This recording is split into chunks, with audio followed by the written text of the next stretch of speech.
What does intuition, gut feeling, alignment, and flow state all have in common? They are all examples of embodiment. Hi, welcome to the Living Vulnerably Authentic podcast. I am your host and coach, Helenka, and today we're going to discuss all things embodied. Now, as a coach specializing in the body mind connection, I live and breathe embodiment. It is a game changer for when we're taking action that feels good. And dare I say, living embodied is the secret to sustainable action. But what the heck is embodiment even mean? What does living embodied look like? What it's a term that we're kind of using and throwing around, and yet many of us, I think, don't understand what it is, what it looks like, and how it can actually be helpful. Now, sometimes in order to understand what something is, it's easier to understand what it isn't, or it's easier to understand what living not aligned and not embodied feels like. Because I think this is something that we can all relate to. Now, I want to read something that I wrote in the book, Vulnerably Authentic, in chapter 7, when I talk about the number one tool I use with my clients about living embodied. I start off the chapter like this. Lately, I've been living in the weeds, unmotivated, frustrated that I'm unmotivated and not getting anything done, anxious for all the stuff that I have to do, then stressed that I haven't gotten anything done. The vicious loop that picks up velocity the longer it goes on until it abruptly stops. Burnout, numbness, nothingness. I have not been living embodied. Living embodied simply means you're connected to yourself. You are in your body and making aligned choices from that place of connection. Now, I think we've all been there, right? All living in a place where we're going and we're doing all the things and we're on this real hamster wheel cycle of never ending feeling of disappointment, discontentment, and truly just feeling utterly exhausted. Now, when we're in this space, our minds may say one thing, that we have to do that one more thing, that we still have a to-do list that's a mile long. I will be able to rest when I do X. And yet our bodies may be saying something totally different. And one of the challenge is many of us live disconnected from what our minds are trying to tell us and what our bodies are trying to tell us. And this disconnected comes from because if we truly paid attention to what our bodies were saying, and yes, our bodies actually have a language. But if we paid attention with what their bodies were truly saying, a lot of times it would be too painful. So often we only listen to what our bodies are saying when there's one of two things that happen. One, where there's a distinct before and after, right? This opportunity when you were actually in a relaxed state. I like to explain it when we've actually done a yoga class or a Pilates class, or we've had a massage or a stretch, and we've realized that from this after effect, we didn't realize there was this discomfort that our bodies were trying to tell us was there. But more often, we start to listen to our bodies when it is screaming in so much pain, whether there's an injury or an illness. And there's this point of time when our bodies can no longer whisper the quiet information that we've been ignoring, but needs to scream at us to pay attention.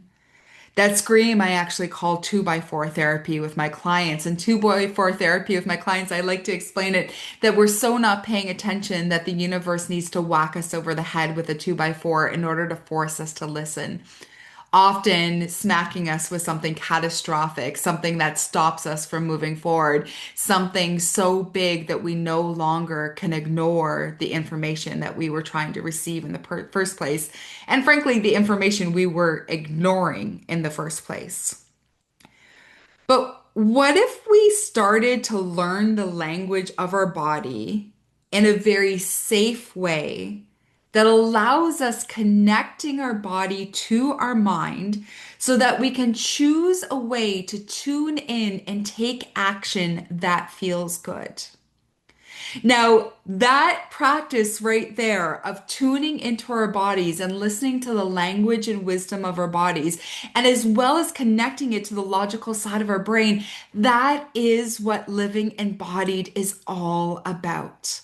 It's not choosing sides of living and fully into our heads or fully into our bodies, but it is a matter of actually connecting those two pieces within ourselves and learning to take action and live as a whole person.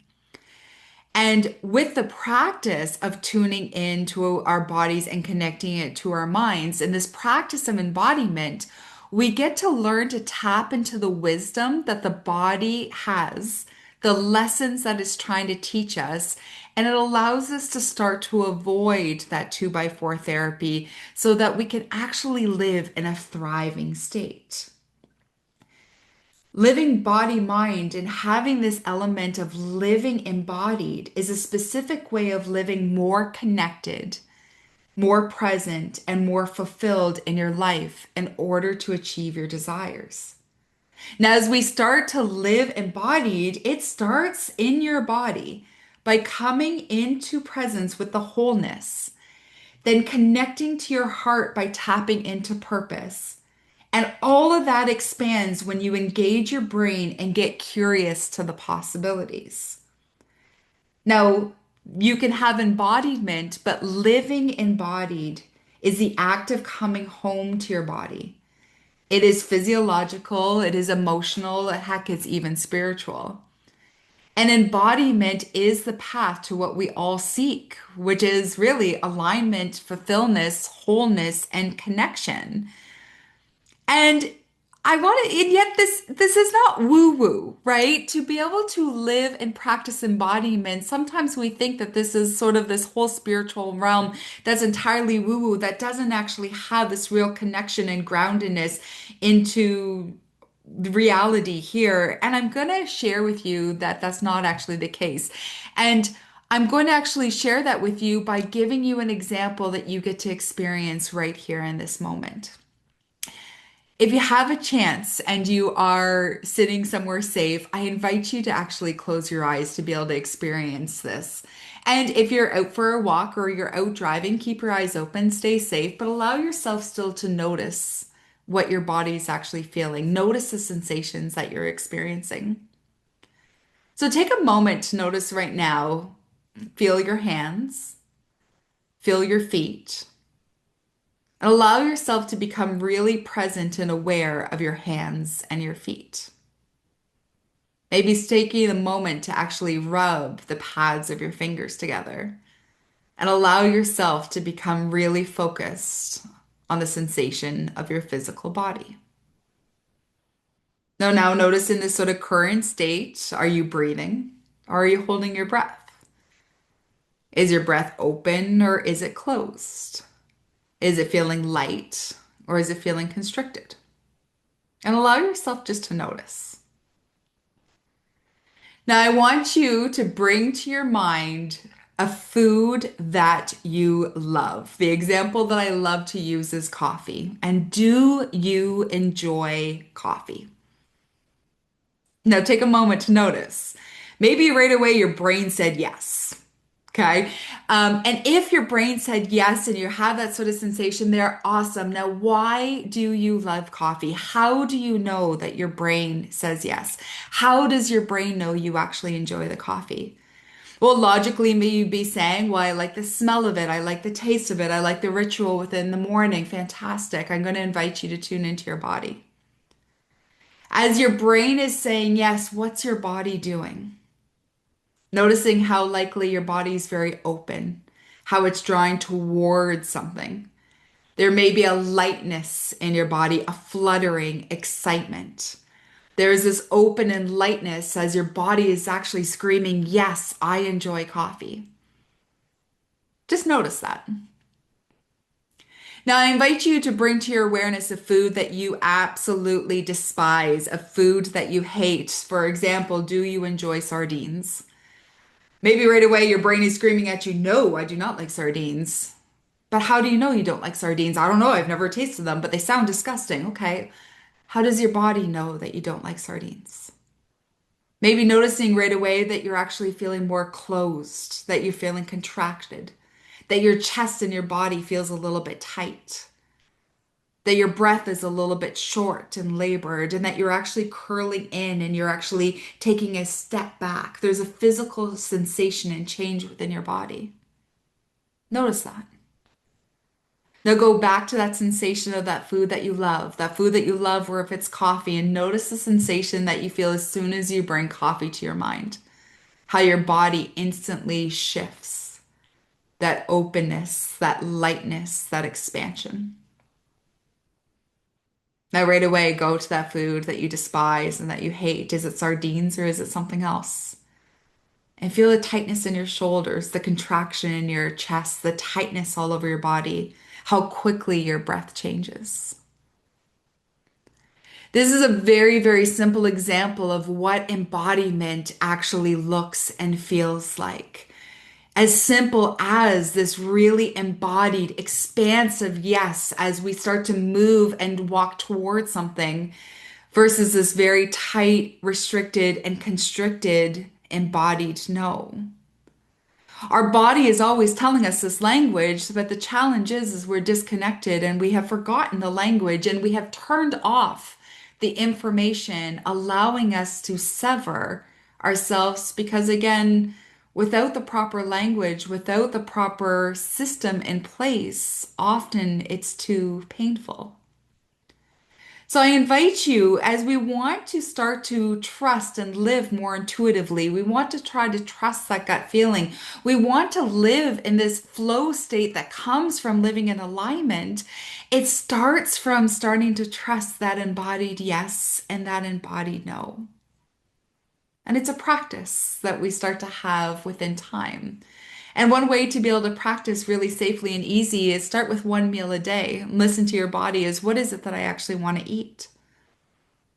Am I having that expansive yes to that salad or that burger, or am I actually having an expansive no? That contracted no that's telling me no, I should actually maybe reach for something else, which actually is one of the bases of intuitive eating. Now, there is no right and wrong when you start to listen to the language of your body, when you start to live embodied. It is all about starting to listen and honor where you are.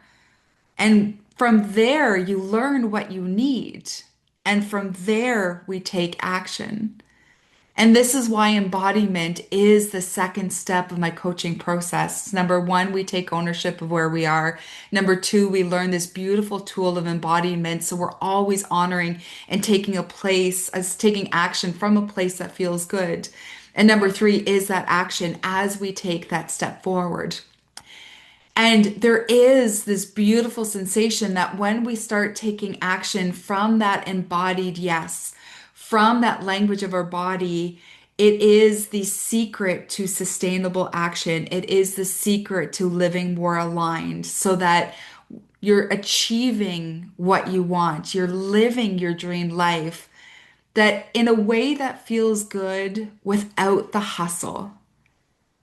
It allows us to stop living from the sensation of hustle, to stop living in the sensation of burnout.